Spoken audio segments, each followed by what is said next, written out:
It's a story of struggle repeated in family after family. Outsiders fighting to survive.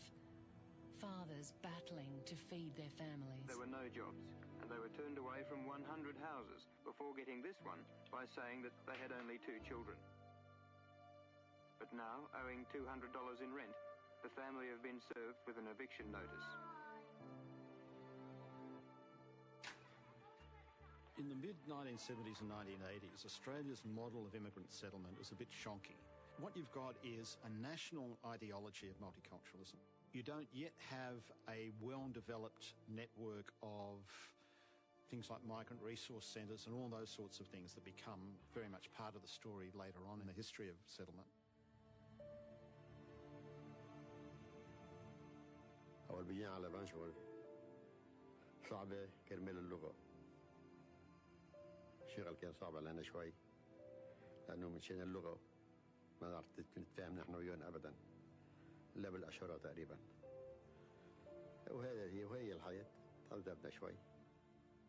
وكيف إنه في يعني البلد بالأول كانت غير هلا البلد. The Alcaire family are immigrants who arrived before the start of the Civil War. I couldn't imagine myself doing it. Go to another country, don't know the language, don't know anyone there, and just starting up a new life, new family. Yeah, it's terrifying. But like many immigrants in the 1970s, their plan is to earn enough to build a new life and then return home to the country of their birth. We stayed here until, what was it, 1979. So my dad thought he'd saved up enough money, missed the family back home, so sold the house, sold everything, packed us all up and took us over to Lebanon. But the country is being torn apart by the vicious civil war. It would be normal, and then all of a sudden fighting would break out, and that was a very surreal experience, having lived the early part of my life in Australia. Then when you see the tanks and the army and the shooting, and it was right around the house. الولاد ما عجبتهم الحياة بلبنان ولذلك رجعنا هنا. The place where we lived actually got hit. The bedroom I used to share with my brothers, they had a nice big grenade hole that went through it not long after we left. Back in Australia, the Alcaires settle in Punchbowl. We all grew up in one house, a 3-bedroom house in Scott Street in Punchbowl, and that's where my aunties and uncles all came over, and they used to divide the rooms by putting ropes up in the room and some blankets over the ropes just to give everyone their own little bit of privacy. So there was about 10 kids running around the place, and 5 different families living under the same roof. A lot of them ended up, after they'd had their first base with relatives, in what we used to call housing commission flats. So they were socially very difficult environments to live in too, in terms of the exposure they had to a lot of people who had come from either broken families or low socioeconomic backgrounds.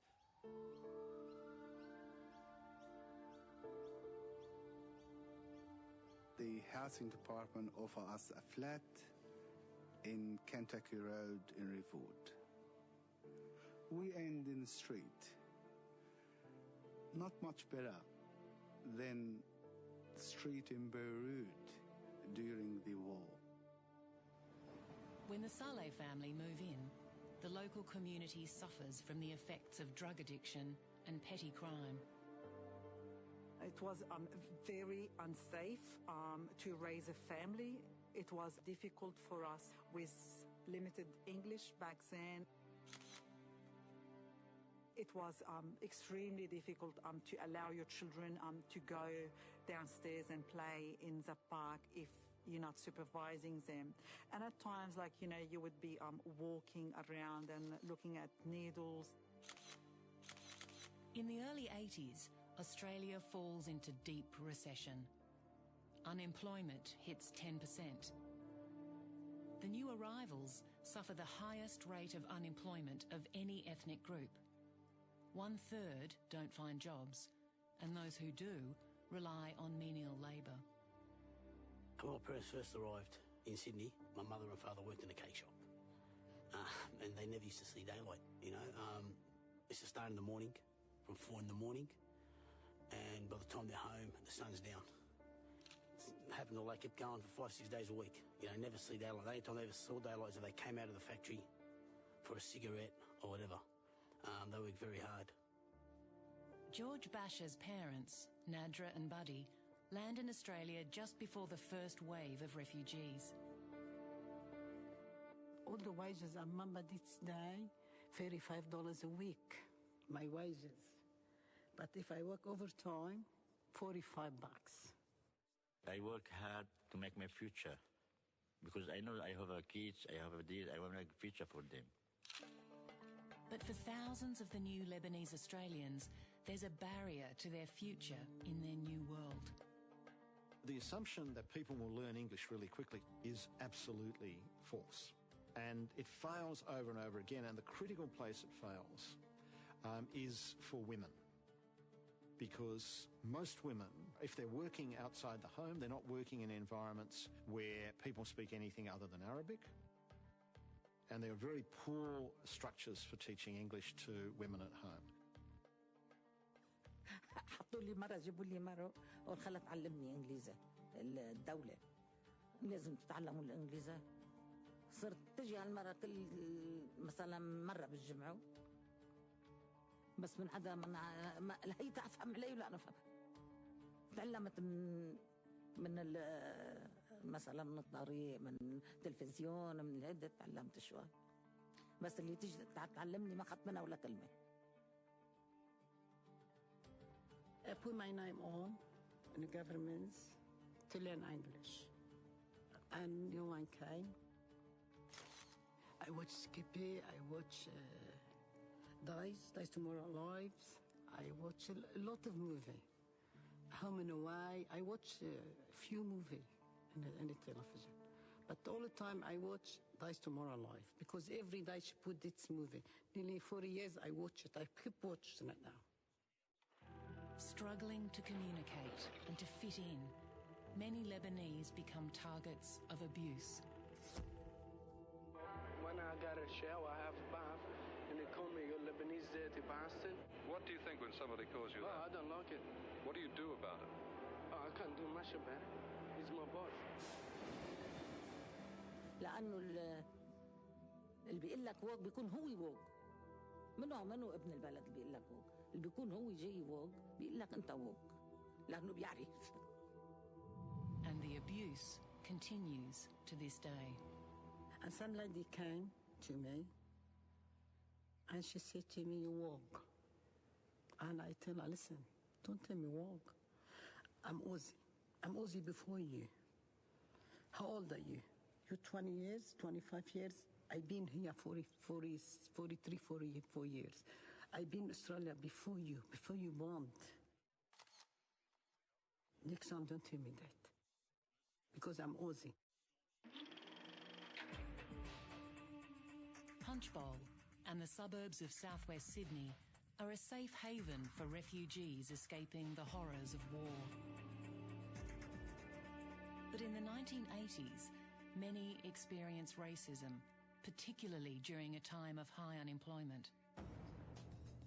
Some were also so traumatised or injured or otherwise desperate that they got involved in heavy alcohol abuse or drugs or whatever.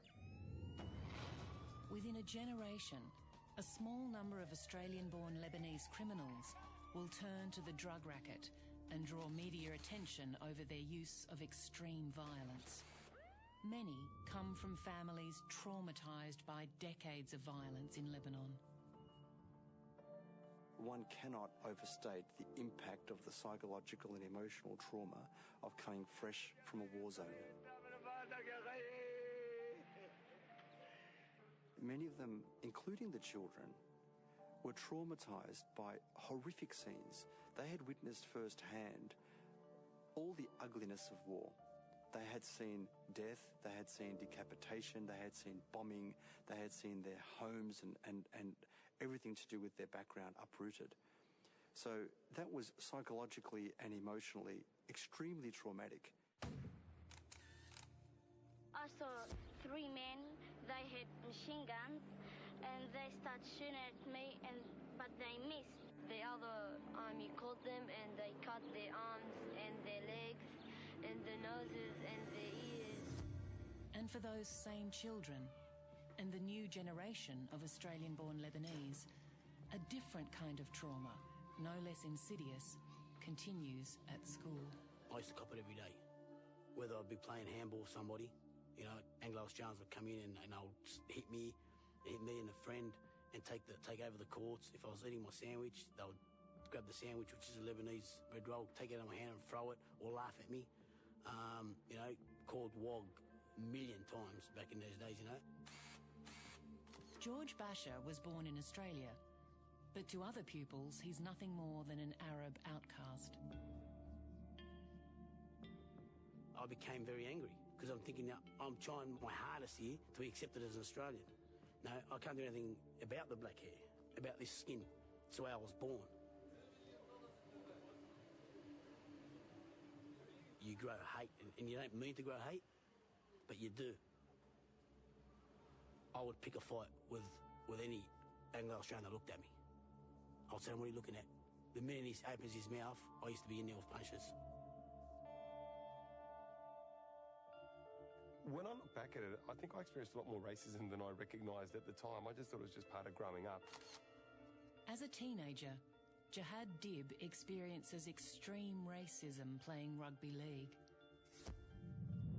There was a player on the other side, and I tackled him, and his response was to call me an effing wog C, and my response was just to punch him. And I'm not a person who does those sorts of things, and I don't lose my temper, but to throw in the wog, and there was a greasy bit in it, now all of a sudden he's actually brought the racism element, and that actually hurt. It actually hurt. You just think, so you still, no matter what, will always see me as an effing wog greasy C, and I couldn't stand up for it. I couldn't stand to it, so I hit him, I got sent off, and the team lost the game, and I wasn't very popular, but I felt a lot better. I hated anything blonde. I did. I was, you know, because I'd been so much mentally stuffed from public school and early years of high school that I didn't like Anglo-Australians. I just thought they're the enemy. You know, I'm copping so much of these guys, you know, and I grew hate.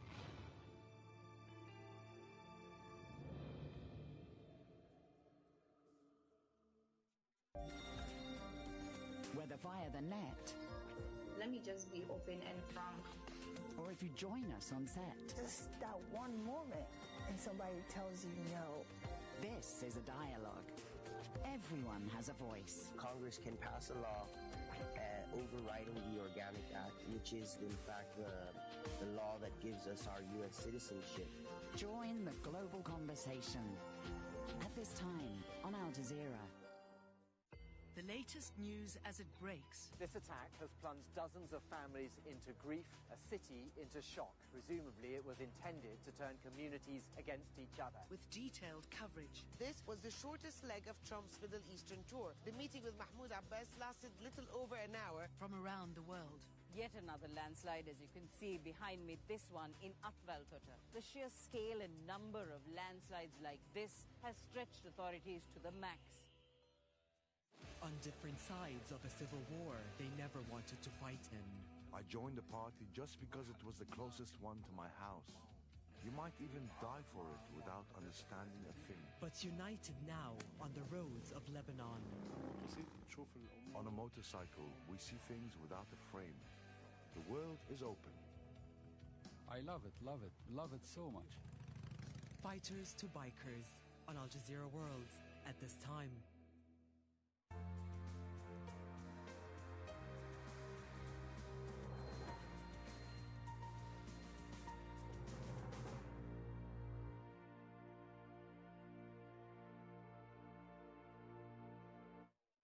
Hello there, Rahila Mohammed. The top story is here on Al Jazeera.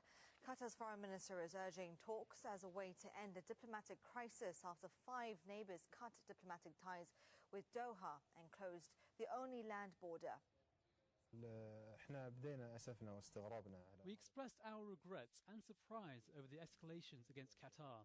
We don't know if there are real reasons behind this crisis or hidden ones that we don't know about. If there are real reasons for this crisis, it could have been discussed at the GCC meeting that took place a few weeks ago, but nothing has been said or discussed at all. Also, nothing has been said during the GCC summit or the American Islamic summit. So there was nothing that was said at these events, and we had no indication that a crisis was about to erupt. Meanwhile, newly leaked emails from the United Arab Emirates ambassador to the US has emerged. According to the Huffington Post, Yusuf al-Utaiba repeatedly criticized President Donald Trump in private correspondence last year. In one email, Utaiba says, I quote, "On what planet can Donald Trump be president? Police in Australia are investigating claims ISIL was behind a hostage-taking that left one victim and the attacker dead. Officers were responding to a call about the explosion when they found the body of a man in the lobby of a Melbourne apartment block. They stormed the building and the female hostage escaped unharmed. The ISIL affiliate Amaq News Agency says the attacker was the follower of a group. Now, Australia's Prime Minister Malcolm Turnbull calls the hostage situation a case of Islamist terrorism.